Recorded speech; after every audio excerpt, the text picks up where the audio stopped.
அவர் வந்து இளையராஜா சார் அவர்கள் வந்து எப்போ வந்து இந்த சிம்பனி வந்து எழுதி இது லண்டனில் வந்து ரெக்கார்ட் பண்ண போகிறேன், இது வந்து மிகப்பெரிய ஒரு சாதனை அப்படி அனௌன்ஸ் பண்ணாங்களோ அப்போவே வந்து சிஎம் அவர்கள் இளையராஜா ஸ்டுடியோவுக்கு போய் அவரை வாழ்த்தினார். அது மட்டும் இல்லை, இந்த ரெக்கார்டிங் அவர் முடிச்சுட்டு வந்த பிறகு அவருக்கு ஏர்போர்ட்லேயே அரச மரியாதையுடன் வரவேற்று அவருக்கு பெரிய கௌரவம் செலுத்தணும் அப்படின்னு சொல்லி இந்த ஒரு மாபெரும் விழா, அந்த ஒரு எளிய பிரம்மாண்ட மனிதனுக்கு இந்த ஒரு பிரம்மாண்டமான ஒரு விழா நடத்தி இந்த மாதிரி வந்து அங்கே வந்து சம்பதி வாசித்தவங்களே வந்து இங்கே அரசு செலவில் இங்கே கொண்டு வந்து நம்ம கண்ணுக்கும் காதுக்கும் விருந்து அளித்திருக்காரு. அவருக்கு உங்கள் சார்பிலையோ என் சார்பிலையும் சிஎம் அவர்களுக்கு என்னுடைய மனமார்ந்த பாராட்டியும் நன்றிகளை தெரிவித்துக் கொள்கிறேன். அன்பு தம்பி டெபுட்டி சிஎம் உதய அவர்களே, சுவாமிநாதன் சார் அவர்களே, சீஃப் செக்ரட்டரி அவர்களே, என்னுடைய கலையோக அண்ணா கமல்ஹாசன் அவர்களே,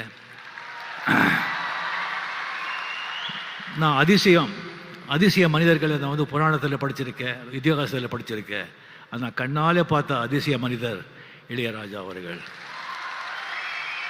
இளையராஜா அவர்களே, இங்கே வந்திருக்கும் அரசியல் நண்பர்களே, பெரியவர்களே, தாய்மார்களே, ப்ரெஸ் மீடியா நண்பர்களே, என்னை வாழ வைக்கும் தேவான தமிழக மக்களே,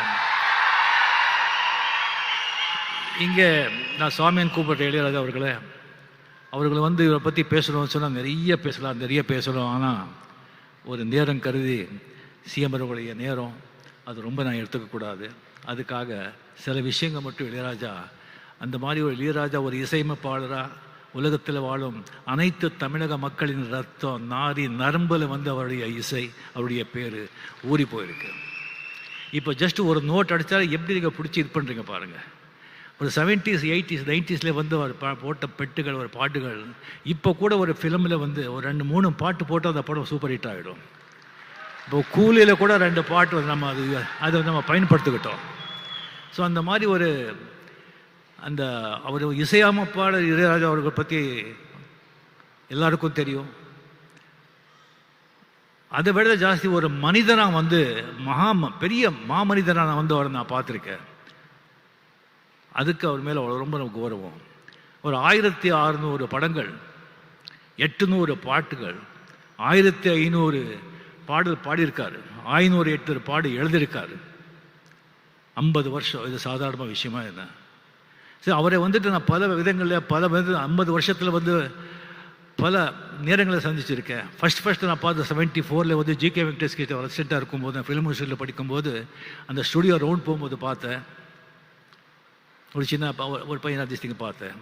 அதுக்கப்புறம் புவனாவரி கேள்விக்குறியில் வந்துட்டு ஒரு இளைஞன் இளையராஜா இன்சர்ட் பண்ணி ஒரு நல்ல க்ளீன் ஷேவ் பண்ணி அவரை நான் பார்த்தேன். அதுக்கப்புறம் ஒரு நாள் திடீர்னு பார்க்குறேன், கம்ப்ளீட்டாக வந்து ஒரு வேஷ்டி ஜுப்பா போட்டு ருத்ராட்சை போட்டு முடியெல்லாம் வந்து மொட்டை அடிச்சுட்டு வந்து பொட்டோடு இருக்காங்க. ஒரு பார்த்த உடனே நான் சாமியான்னு கூப்பிட்டேன். இது என்ன சாமியான்னு சொன்னேன். இதுதான் சாமி ஒரிஜினல்னு சொன்னாங்க. அப்போலேருந்து அவர் எப்போவுமே சாமியான்னு நான் கூப்பிடுறேன். அந்த மாதிரி வந்து அவர்கிட்ட வந்து ஒரு வாட்டி பஞ்சுவரணாசம் கூட வந்து ஒரு படத்துக்கு வந்து நான் வந்து கம்போசிங் போயிருந்தேன், ஷூட்டிங்கில். அப்படி போயிருக்கும்போது ஜஸ்ட்டு வந்து ராகங்கள் அப்படி வருது, ஜஸ்ட்டு ஆழ்மணியை தொட்டு அப்படியே கொட்டுறாங்க. அதாவது அந்த பழைய காலத்தில் வந்து பட்டிக்காட்டில் வந்துட்டு அந்த நெல் குவியல் இருக்கும், அதை வந்து ஒருத்தர் அளந்து கொடுப்பான், இன்னொருத்தர் தள்ளி கொடுத்துட்ருப்பான். அளந்து கொடுக்குறவன் வந்து தள்ளி கொடுக்க பற்றி பார்க்கவே மாட்டான். அந்த மாதிரி அந்த ராகங்களோட ராசியை வந்து அந்த ராக சரஸ்வதி ராக தேவி இந்த ராக தேவனுக்கு அப்படியே தள்ளி கொடுப்பான். இவர் அப்படியே அந்த ஹார்மோனியமில் அப்படியே அள்ளி கொடுக்குறார். அந்த மாதிரி ஒரு இது சில விஷயம் மட்டும் நான் சொல்கிறேன். நேரம் கருது ஒரு வாட்டி எனக்கு வந்து வாங்க ரஜினி உங்கள்கிட்ட பேசணும்னு சொன்னாங்க. என்ன சமாச்சாரம் சொல்லி போனால், இந்த மாதிரி ரஜினி உங்களுக்கு தெரியும், நம்ம பாவதார் அண்ணா வந்து அவர் மறைஞ்சிட்டார், இன்னொரு பாஸ்கர், இன்னொரு அமரன், கங்கேபரன் வந்து அப்படியே அவன் செட்டில் ஆகிட்டான், மியூசிக் பண்ணிவிட்டு டைரக்ட் பண்ணிக்கிட்டு அவன் செட்டில் ஆகிட்டான். அந்த பாஸ்கர் கொஞ்சம் செட்டில் பண்ணணும், நீங்கள் ஒரு படம் பண்ணணும் சொன்னாங்க. சரி சாமி நான் பண்ணிடுறேன் அப்படின்னு சொல்லி டேட் கொடுத்தேன். பஞ்சவர்ணாச்சலம் எல்லாம் பேசிக்கிறாங்கன்னு சொன்னாங்க. சரி, ராஜாதி ராஜா படம் இது பண்ணி அதுக்கப்புறம் பார்த்தா ஆர் சுந்தரராஜன் ஒரு பெக்யூலர் டைரக்டர், பெரிய ஹிட் கொடுத்துருக்காரு, பட் சீனெல்லாம் இருக்காது அவர்கிட்ட. அதே ஒரு வித்தியாசமாக இருந்தது. எனக்கு என்னடா இது அப்படின்னு சொன்னேன். அதுக்கப்புறம் பாஸ்கர் கம்ப்ளீட்டு படத்தை பற்றியே பேச மாட்டார், வேறு விஷயந்தான் அவர் பேசுவார். அதுக்கப்புறம் எனக்கு ஒரு டென்ஷன் ஆச்சு. அது பஞ்சு சார் ஊரில் எல்லாம் ஏதோ சொந்த காரியமாக போயிருந்தாங்க. ராஜாசாமி கிட்ட பிரசாத் ஸ்டுடியோ போயிட்டு, சாமி இந்த மாதிரி ரொம்ப டிஸ்டர்பாக இருக்குது, படம் எப்படி வரும்னு தெரியாது, இந்த மாதிரி பாஸ்கர் மாதிரி இருக்கார் அப்படின்னு சொன்னால் என்னை பார்த்து சிரித்தார். சுவாமி, இந்த கதையை வந்து ஒரு லைன் கூட நான் படிக்கலை, எனக்கு தெரியாது, நீங்கள் படம் பண்ணுங்க. இந்த படம் சில்வர் ஜூப்ளி போகலைன்னா நான் 6 மணியும் தொடமாட்டேன், பாட மாட்டேன்னு சொன்னாங்க. அங்கே யாரோ ப்ரொடியூசர் இருந்தாங்க, இவர் தான் சாட்சி. எனக்கு டக்குன்னு அடிச்சது. இது சொல்கிறது செய்கிற ஆள் அவர். என்னங்க இப்படி சொல்கிறீங்க? நான் சொல்லலை சுவாமி, அந்த மூகாம்பிகா அந்த தாய் சொல்ல வைக்கிறா, நான் சொன்னேன், அவ்வளோதான், நீங்கள் போங்க. எனக்கு இன்னும் டென்ஷன் ஏறிடுச்சு எனக்கு. ஓ என்னையா இது? அதுக்கு போய் ஊட்டியில் போகிறேன், ஒரு பாஸ்கர் மார்னிங் வந்து அப்படியே வந்து காதில், ரஜினி நல்ல மழை, இன்னைக்கு ஷூட்டிங் இல்லை, இன்னும் 2 நாள் மழை, மட்டன் குழம்பு இட்லி அப்படின்னு. அந்த மாதிரி எனக்கு 25 வாரம் என்னடா இதுன்னு சொல்லிட்டு எனக்கு ரொம்ப டென்ஷன் ஆகிட்டு, அதுக்கப்புறம் நானே மென்டலி முடிவு பண்ணியிருந்தேன். நோ அப்படின்னு சொல்லி ஒரு 10 எக்ஸிபியூட்டர்ஸு 10 சென்டரில் வந்து நமக்கு தெரிஞ்சவங்க கிட்ட படம் சரியாக ஓலைன்னா கூட நாமளே பணம் கொடுத்து சில்வர் ஜூப்ளி ஓட்டிடலாம் அப்படின்னு சொல்லி மைண்டில் செட்டிலாக இருந்தேன் நான். படம் சொன்ன மாதிரி சில்வர் ஜூப்ளிங்க, சில்வர் ஜூப்ளி. என்ன ஒரு நம்பிக்கை, ஒரு கான்ஃபிடென்ஸ். எனக்கு ஒரு கடவுள் நம்பிக்கை இருக்குது, ஆனால் இந்த மாதிரி ஒரு நம்பிக்கை, சரண்டர் சொன்னால் அது எல்லாம் பலிக்கும். ஸோ அந்த மாதிரி வந்து கம்ப்ளீட்லி வந்து அவர் வந்து இளையராஜா, சாரி கமல், ரஜினிகாந்த், விஜயகாந்த், ராமராஜன், முரளி, மோகன் எல்லாருக்கும் ஒரே டைமில் மியூசிக் போட்டு கொடுக்குறாரு. பட் எல்லாருக்கும் ஒரே மாதிரி தான் பண்ணுறேன் சொல்ல, அது உண்மையிலே கமல்ஹாசனுக்கு மட்டும் கொஞ்சம் எக்ஸ்ட்ரா. அது ஆல்ரெடி சொல்லியிருக்கேன் நான், அது சிஎம் முன்னாலேயே அதை நான் பதிவு பண்ணுறேன். கமலுக்கு தான் அவர் கொஞ்சம் ரொம்ப ஜாஸ்தி. இது ஒன்றும் இல்லைங்க, வீதியில் மான் போல் வந்தவனை யார் அடித்தாரோ, உன்னை யார் அடித்தா, அவர் மட்டும் பாட்டு 1000 பேர் அப்படியே கண்ணில் அழுதுருவீங்க. ஒவ்வொரு பாட்டும் அந்த மாதிரி ஒரு பாட்டு. சரி, அந்த மாதிரி வந்து இளையராஜா வந்து அந்த மாதிரி ஒரு கொடிக்கட்டி பறந்தார். பட் ஒன்றுங்க, ஆக்சுவலி வந்து எப்போவுமே வந்து சக்ஸஸே வந்துட்டு இருந்தால் அந்த சக்ஸஸோட அருமை தெரியாது. அப்பப்போ ஃபெயிலியர் வரணும். ஃபெயிலியர் வந்தால் தான் சக்ஸஸோட அருமை தெரியும். ஸ்பீட் பிரேக்கர் மாதிரி கம்ப்ளீட்டாக அவர் அப்படி போயிட்டு இருந்தவர் வந்து இன்னொரு வந்து இசை அமைப்பட வர்றாங்க. வந்த உடனே எல்லாரும் அந்த பக்கம் சாயிறாங்க. அவருக்கு போய்ட்டு வந்து கோடியாக சம்பாதிச்ச ப்ரொடியூசர்ஸ், டைரக்டர்ஸ், திஸ்திங் அவங்க எல்லாம் போகிறாங்க, ஆர்டிஸ்ட்டும் போகிறாங்க, இன்க்ளூடிங் ரஜினிகாந்த். பட் அவரை பற்றி அவர் எந்த கவலையும் படுறாங்க. டிஎன் நகர்லேருந்து பிரசாத் ஸ்டூடியோக்கு ஒரு வண்டி 6:30 மணிக்கு எப்போ அப்படியே போயிட்டே இருந்தது. அந்த 6 மணியும் வாசிச்சுட்டே இருந்தது, ரெக்கார்டிங் நடந்துக்கிட்டே இருந்தது. அது வந்து திடீர்னு சொல்லி பாஸ்கர் காலமானார். திடீர்னு சொல்லி அவர் உசிரா நேசித்த ஒரு மனைவி ஜீவா அவங்க காலமானார். அதுக்கப்புறம் பவதாரணி, ஒரே டாக்டர்னா அவ்வளோ அன்பு, அவ்வளோ பிரியம். சும்மா அப்படி உட்காந்துருப்பாங்க, டாக்டர் வந்து அதுக்கு கரண்ட் வந்த மாதிரி அவங்க இறந்து போகிறாங்க. அந்த 6 மணி வாசிட்டே இருக்கும், 6:30 மணிக்கு அந்த வண்டி போயிட்டே இருக்கும் பிரசாத் ஸ்டூடியோக்கு. எந்த ஸ்தலமும் இல்லை, எந்த இதுவும் இல்லை. கம்ப்ளீட்லி அவருடைய உலகமே வேறு. இங்கே நம்ம உலகத்தில் அவர் இல்லை, இசை உலகத்தில் அவர் இருக்கார். அப்பப்போ இங்கே வந்துட்டு போகிறார், அவ்வளோதான். அதுக்கப்புறம் திடீர்னு பிரசாத் ஸ்டூடியோவில் வந்துட்டு, இங்கே நீங்கள் இருக்கக்கூடாது, நீங்கள் காலி பண்ணுங்க அப்படியே சொல்கிறாங்க. அங்கே ரெக்கார்ட் பண்ணணுங்கிறதுக்காக எத்தனை ப்ரொடியூசர்கிட்ட அவர் வந்து சண்டை போட்டிருக்காரு, எத்தனை டைரக்டர்ஸ் எழுந்திருக்காரு.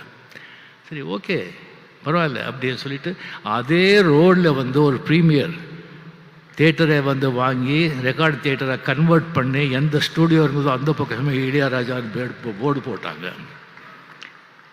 ஸோ அதுக்கப்புறம் நீங்கள் பார்த்தீங்கன்னா ஒரு கம்பெனிக்கு வந்து ஒரு ரைட்ஸ் கொடுத்துருந்தாங்க. ப்ரொடியூசர்கிட்ட ஒரு பணம் வாங்கி ஒரு படத்தை வாங்கி கொடுத்துருந்தாங்க. அவங்க திடீர்னு கையை விரிச்சுட்டாங்க. எந்த பணமும் இல்லை, உங்களுக்கு இது இல்லை அப்படின்னு சொல்லிட்டு.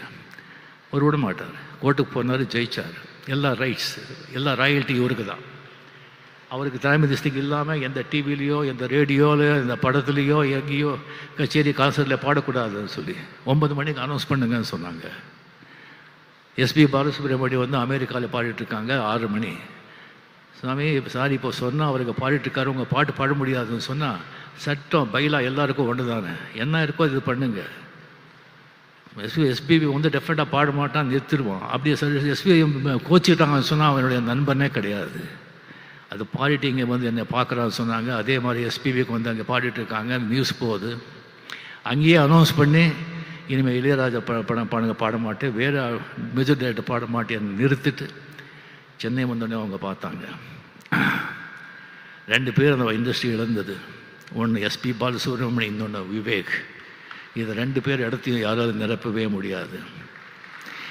அந்த கோவிடில் வந்து எஸ்பிபி இறந்த உடனே பிரதருக்கு சிந்தாத கண்ணீர், பொண்டாட்டுக்கு சிந்தாத கண்ணீர், டாக்டருக்கு சிந்தாத கண்ணீர், நண்பனுக்காக கண்ணீர் சிந்தாங்க. அதுக்கப்புறம் வந்து ஒரு சர்ச்சை வந்தது, ஒரு டிபேட், ஒரு பாட்டு வெட்டு ஆகணும் சொன்னால் மெட்டா இல்லை வரிகளா அப்படின்னு. Full debate, வாக்விவாதங்கள். டிபேட் இருக்கணும், வாக்விவாதம் நடக்கணும், கருத்தை வச்சு நடக்கணும், அப்படியே தனி மத தாக்குதல் இருக்கக்கூடாது. அது என்னுடைய அன்பு. அது இது. ஸோ இது பண்ணிட்டு இருக்காங்க. ஒரு 2 மாதம் ஆச்சு, 2 மாதம் ஆச்சு. அப்போ தான் இளையராஜா மீடியா கிட்டே வந்தாங்க. கண்ணுக்கும் போது சார் இந்த மாதிரி டிபேட் நடந்துட்டு இருக்கேன்னு சொல்லும்போது, அப்படியா, அது எல்லாம் நமக்கு தெரியாது. சரியாக வந்துட்டு 2 நாள் வந்துட்டு 3000 பேஜஸ்க்கு வந்து நான் சிம்பனி எழுதியிருக்கேன், இது வந்து அங்கே வந்து ரெக்கார்ட் பண்ண போகிறேன் அப்படி சொல்லி போகும்போது வந்து மீடியா கிட்ட சொல்கிறாங்க, இந்த மாதிரி சிம்பனி யாருமே இது வரைக்கும் எழுதுதில்லை, பண்ணதில்லை. இந்த இளையராஜாக்கு இல்லாத திமிரு வேறு யாருக்கு இருக்கும் அப்படின்னு சொல்கிறாங்க. வேறு யாரும் சொல்லியிருந்தா ஒத்துட்டுப்பீங்களா? கேட்குறோம், பிகாஸ் அதுக்கு தகுதியான மனுஷர். அதுக்கப்புறம் ரெக்கார்ட் பண்ணி வந்துட்டு சொல்கிறார், இந்த இளையராஜாவை எந்த அளவுகோல் வச்சியும் அளக்க முடியாது, அதுக்கு மீறி நின்னவனா 82 இயர்ஸ், இன்னும் பாருங்க என்னென்ன பண்ணுறேன்னு சொல்லுங்க. அது Ilaiyaraaja, incredible Ilaiyaraaja. Hats off the great maestro, long live. ஒன்றும் இல்லைங்க, நல்ல நீதி, நியாயம், உண்மையாக கடினமாக உழைச்சா எல்லாமே உன் பின்னால் வரும். நீ அதுக்கு பின்னாலே போகவே முடியாது. Lead a righteous life, work hard, everything will come after you. Need not go after anything. அந்த மியூசிக் இருக்கிற பவரை நீங்கள் பார்த்தீங்க. கமல்ஹாசன் சும்மா ஒரு 4 வரி பாடினாங்க. அந்த 4 வரியும் ஒன்று தான், நான் இவ்வளோ பேசினதும் ஒன்று தான். அதுதான் அந்த மியூசிக்கோட பவர். அதுக்கு அரசன் ராஜா அவர்கள் என்றும் என்றும் நல்லா இருக்கணும்.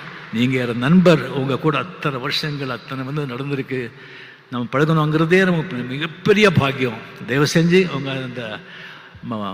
உங்கள் ஆடியோ பயோகிராஃபி, உங்கள் சுயசரிதியை வந்து படமாக வந்து எவ்வளோ சீக்கிரம் முடியுமோ அவ்வளோ சீக்கிரம் ரிலீஸ் பண்ணுங்கள்.